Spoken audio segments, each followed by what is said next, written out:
સતત ચોથા દિવસે ભાવનગર જિલ્લામાં મેગા ડિમોલિશન। તળાજાના અલંગ અને મણાર ગામે મેગા ડિમોલિશન। ગેરકાયદે દબાણો હટાવી 68 હેક્ટરની જગ્યાને ખુલ્લી કરવામાં આવી। અત્યાર સુધીમાં 307 જેટલા ગેરકાયદેસર દબાણો હટાવાયા।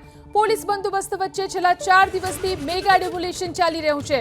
અત્યાર સુધીમાં 402 કરોડની કિંમતની સરકારી જમીનોને અહીં ખુલ્લી કરવામાં આવી છે। સતત ચોથા દિવસે પણ આ કાર્યવાહી ચાલુ છે।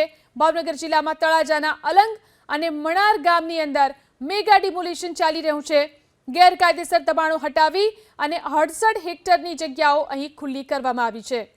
તો અત્યાર સુધીમાં 307 જેટલા દબાણો હટાવાયા છે। વધુ જાણકારી મેળવી અમારા સંવાદદાતા પાર્થ ફોન લાઈનથી જોડાયા છે। જી પાર્થ, આજે ચોથા દિવસે પણ અહીં દબાણ હટાવવાની કામગીરી ચાલી રહી છે। ચોક્કસથી જણાવી દઉં, ભાવનગર જિલ્લાનું સૌથી મોટું ડિમોલિશન હાથ ધરવામાં આવ્યું છે, જેમાં તળાજા તાલુકાના અલંગ અને મણાર આ બંને ગામોની અંદર છેલ્લા 25 થી 30 વર્ષ દરમિયાન ગેરકાયદેસર દબાણો થયા હતા, જેને હટાવવા માટે દાદાનું બુલડોઝર ચલાવવામાં આવી રહ્યું છે। જો કે સતત ચોથા દિવસે ડિમોલિશન છે તે હાથ ધરવામાં આવ્યું છે।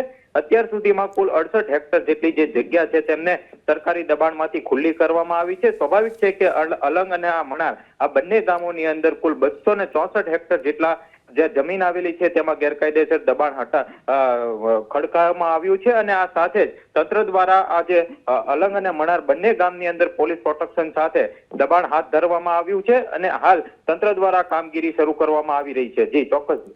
જી આભાર તમામ જાણકારી આપવા માટે।